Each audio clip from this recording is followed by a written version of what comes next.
Hello and welcome to Pitt Street Research. My name is Stuart Roberts and I'm one of the co-founders of our firm. And joining me from Perth on the morning of Friday the 14th of November 2025 is Mr. Scott Downsborough, who's the CEO of Great Northern Minerals, ASX GNM. Scott, good morning.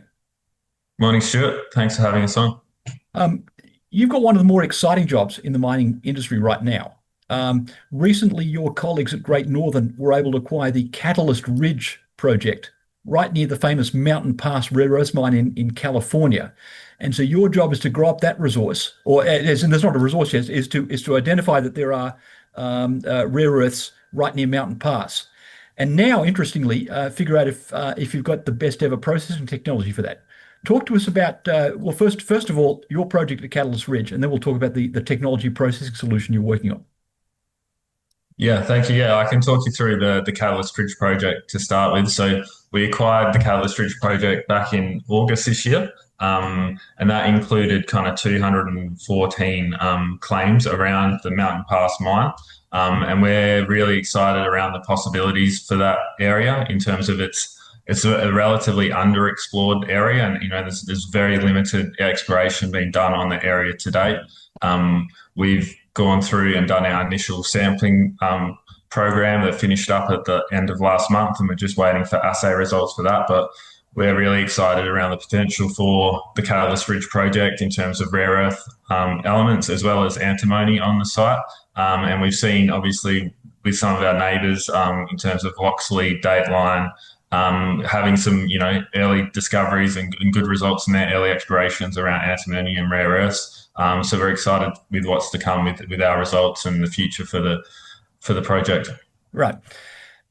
Which brings me to the recent announcement related to the University of Arizona. I called it a technology processing solution. That's probably the wrong way to describe it. It's an ore processing solution based on new technology from the University of Arizona. Talk to us about what you've got from the University of Arizona and what you intend to do with it. Yeah, so we're really excited about the partnership with the University of Arizona. They've developed up this flotation technology which specifically looks at the flotation processing technology for rare earth elements from bastnäsite ore, which is the ore that we see at Mountain Pass. They've developed their technology based on ore from the Mountain Pass mine over the last kind of 5 or 6 years, and they've looked at the flotation technology and using, I suppose, a different mixture of chemicals to help with that flotation technology. And the results I've seen have been, really quite promising in terms of the recoverability of the rare earth elements through their flotation technology. But not only the recoverability, the main, I suppose, part of interest for us in the technology is how efficient it is. It really does it at much lower temperatures than historical flotation processes, but it also uses a lot lower reagent chemicals. So it's a lot more cost-effective process and a lot more environmentally friendly process, which is for us, that's the real potential in the process around kind of being able to recover the ore at a higher rate, but also do it in a much more cost-effective and environmentally friendly way.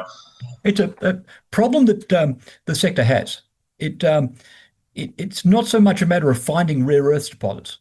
One can find a rare earth deposit of sufficient size that could be a company maker. But all the smart money in this industry tells me it's the processing solutions that you need to get clear on before you actually build out your resource.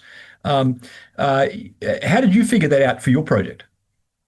Yeah, I think, looking at the industry and especially the developments in the industry over the past 12 months, we've really seen that really comes from their processing technology that they have and their ability to, I suppose, process efficiently. So we've looked at that and identified that, that's a key part of unlocking the value of rare earth deposits in America is being able to process them not only, I suppose, economically, but also in an environmentally friendly way. And to date, China's been very protective about their technology. So, if we're going to progress, I suppose, developments of onshore rare earth developments in America and be able to deliver those rare earth elements to the American market, we're going to be able, we need to develop that technology to be able to do that. Well, plus there's a provenance issue as well now. Buyers of rare earths, as well as other critical minerals, really want to know where they come from and how they're made. So to be able to say we used the highest levels of environmental protection in producing our product, that's an important factor going forward. Yeah, for sure. And we've also seen, from the Department of War, their mandate around, sourcing of all rare earth elements have to be, from certain countries and specifically not from China and other places from 2027 onwards. So we're going to see that real push for from the market to source rare earths locally, and also, I suppose want to see the full supply chain of that rare earth production and make sure that it aligns to everyone's values around the production and how it's done. Okay, so we've got the technology from the University of Arizona. What happens over the next 12 months to evaluate that technology and see if it's appropriate for samples coming out of Catalyst Ridge? Yeah, yeah. So over the next 12 months, we'll look at at the moment we're in the process of finalising the licensing agreement with the university and also the associated sponsored research program. So that sponsored research program will really inform the work over the next 2 years. In the initial phases, the first 12 months, we're really going to focus on proving out the technology at a laboratory scale, at a lab scale, before going on to the pilot plant production. So we're hoping by the end of the next 6 to 12 months, we'll be in a position to be able to proceed with a pilot plant for this technology, and then prove it out on that commercial scale. Right. You inherited multiple claims in near Mountain Pass when the Catalyst Ridge project was put together. The initial work that you inherited was mainly early stage field work, mapping, sampling, etc. What do we hope to achieve, say, by Easter of next year? Yeah, so from Easter, as I mentioned earlier, we've done our initial sampling program, which we're due to have the results in the coming weeks. Off the back of that, I think what we'll see is probably a more targeted sampling program. So the initial sampling program was really focused on street sediment samples. So once we get those results and analyze them, the plan is to do another round of sampling programs, probably the back end of this year, kind of December, maybe pushing into January, to do a real targeted sampling program. And the idea is from that targeted sampling program, that will inform our proposed drilling program. So we hope to have a drilling program or drilling targets in place early next year to start the permitting process. So the goal is for kind of March, April next year. That's when we're looking to start our initial drilling program once all permitting has been put in place. Okay. This is your first foray into a publicly listed company. Tell us about your background prior to Great Northern Minerals.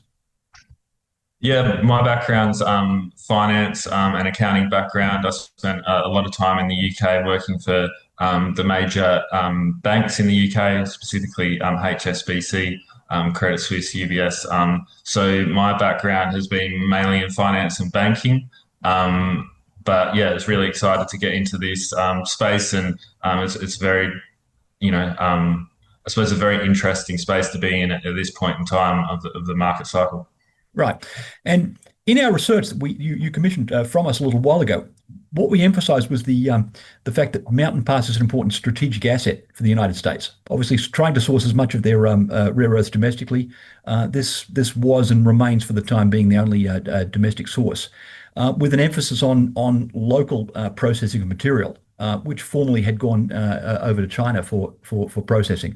That trend's not going away anytime soon. But tell us what is likely to happen should you and others like Loxley end up with major resources that are ready that are shovel ready and actually go into production. Yeah, I think as we've seen, from the latest commitments from the US government, they're really keen to, I suppose, foster junior miners in terms of getting from exploration into production to help shore up that production pipeline for the US. So from my side, we see a real clear pathway. If when we find a resource and we're able to have the technology to get the required funding to be able to go through to production. And part of I suppose, the thing that excites us about the technology is the ability to access some of those government grants and funding streams to be able to fast track the project. Right. Well, Scott Bownsborough, well done on achieving what you've achieved so far. Good luck with the Arizona collaboration and the early drilling that we hope to happen next year. And keep up the good work. Perfect. Thank you. Looking forward to keeping everyone updated over the coming months. Thanks for joining Pitt Street Research.